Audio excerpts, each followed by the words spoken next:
वो देखिए किधर?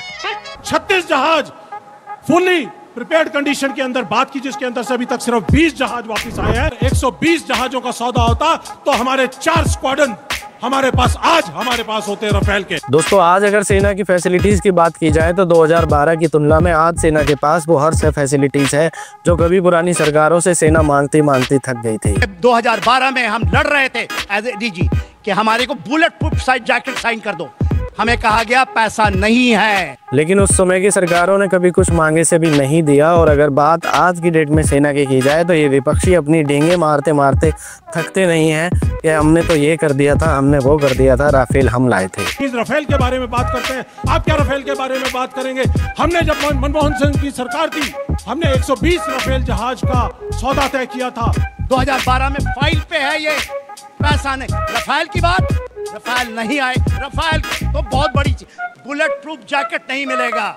इसी पर आज की डिबेट के अंदर मेजर जनरल के सिन्हा और बीजेपी प्रवक्ता सुधांशु त्रिवेदी ने समाजवादी पार्टी प्रवक्ता को अच्छे से धोया है। दोस्तों, डिबेट वीडियो बहुत ही देखने लायक होने वाली है। आपसे रिक्वेस्ट है वीडियो को एक लाइक जरूर कर दें, चैनल पे नए आए तो चैनल को सब्सक्राइब करके बेल आइकन ऑन कर दें।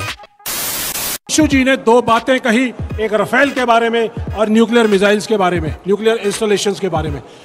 न्यूक्लियर वेपन्स का स्पेशलिस्ट होने के नाते, मिसाइलों का स्पेशलिस्ट होने के नाते मैं आपको बताना चाहता हूं सुधांशु जी कि हर साल जनवरी के अंदर सभी देशों को, जो भी न्यूक्लियर कैपेबल देश होते हैं, उनको अपने इंस्टॉलेशंस, अपने चीजों का, न्यूक्लियर एसेट्स के बारे में एक दूसरे को जानकारी देनी होती है। तो इसलिए ये मत कहिए कि सरगोदा के अंदर या कहीं और किसी और जगह पे कहां पर क्या चीज रखी हुई है, हमें उस सब चीज की जानकारी रहती है। दूसरी चीज, राफेल के बारे में बात करते हैं, आप क्या राफेल के बारे में बात करेंगे? हमने जब मनमोहन सिंह की सरकार थी, हमने 120 राफेल जहाज का सौदा तय किया था, लेकिन वो टेक्नोलॉजी ट्रांसफर नहीं हुई। आपकी सरकार आई 2015 के अंदर इस सौदे को रद्द कर दिया और 36 जहाज फुल्ली प्रिपेयर्ड कंडीशन के अंदर बात की, जिसके अंदर से अभी तक सिर्फ 20 जहाज वापस आए हैं। मैं ये कहना चाहता हूं कि आज अगर 120 जहाजों का सौदा होता तो हमारे 4 स्क्वाड्रन हमारे पास होते रफेल के। देखिए, मैं राफेल पे आता हूं। मैं डीजी इन्फेंट्री, एडीजी इन्फेंट्री था जिस समय प्रोक्योरमेंट, जो पैदल सेना की सारी चीजों को 80% फौज वो है। और हमें 2012 में हम लड़ रहे थे एज ए डीजी कि हमारे को बुलेट प्रूफ जैकेट साइन कर दो, हमें कहा गया पैसा नहीं है। 2012 में फाइल पे है ये, पैसा नहीं। राफेल की बात, राफेल नहीं आए, राफेल तो बहुत बड़ी चीज, बुलेट प्रूफ जैकेट नहीं मिलेगा। अब सफेद गमछे वाले में से किसी को सवाल पूछना है? अगर राफेल का सौदा हो गया था, उसका ऑर्डर दिखाएं, यूपीए सरकार का ऑर्डर दिखाएं, कहीं नहीं हुआ था।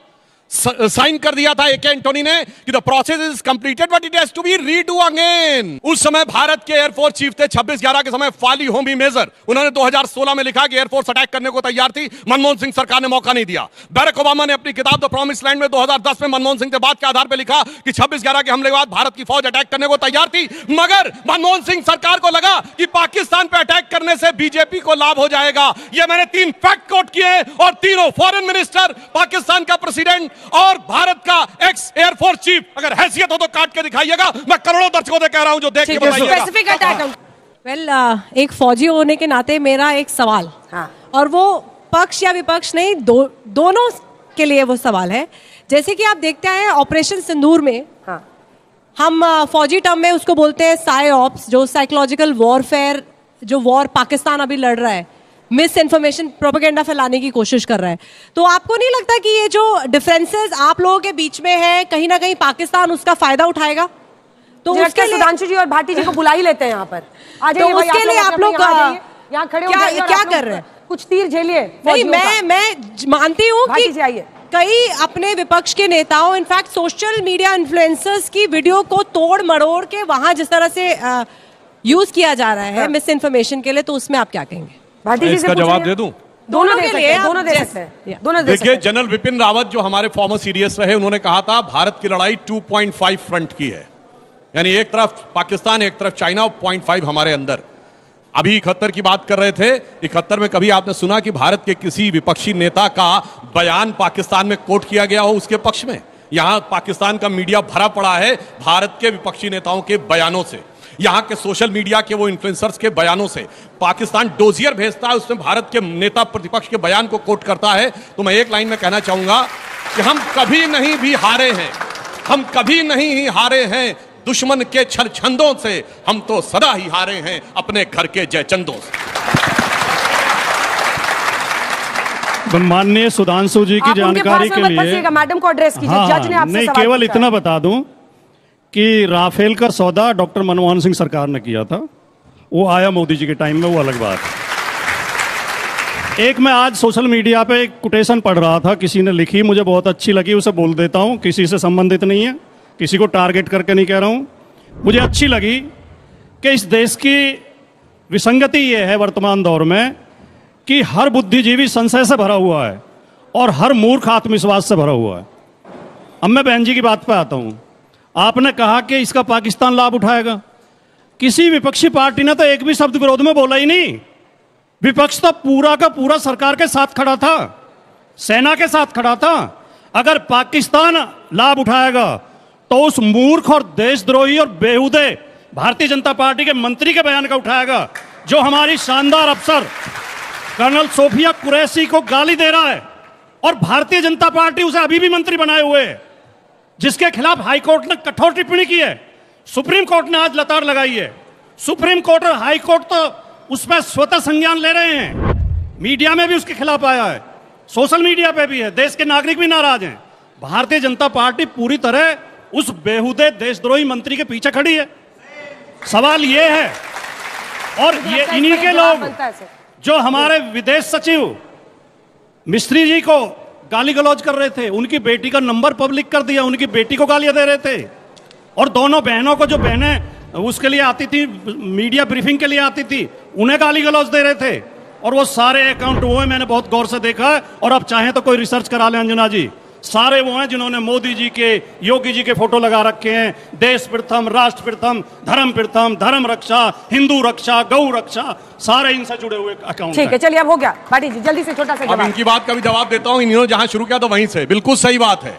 देश का बुद्धिजीवी चिंतित है कि देश के अंदर बैठे हुए लोग देश के खिलाफ ऐसी बातें कर रहे हैं, और बहुत से मूर्ख विश्वास से भरे हुए हैं कि एक दिन मोदी चले जाएंगे, मगर वो विश्वास कभी फलीभूत हुआ ही नहीं। तो जो इन्होंने कहा था ना उतरने की बात, तो मैं एक लाइन कहना चाहूंगा, जो तीसरी बार प्रधानमंत्री बनने को हार कहे और 99 को जीत कह के मदहोश हो जाए, अब उसे मूर्ख कहेंगे या समझदार समझ लीजिए। मेरा प्रश्न नहीं है, मेरी एक टिप्पणी है, मैं थोड़ा सा स्टीयर करना चाहता हूं वापस। भारत की नई नीति यह है कि कोई भी आतंकी घटना एक एक्ट ऑफ वॉर की तरह लिया जाएगा और हम उसको युद्ध ही मानेंगे।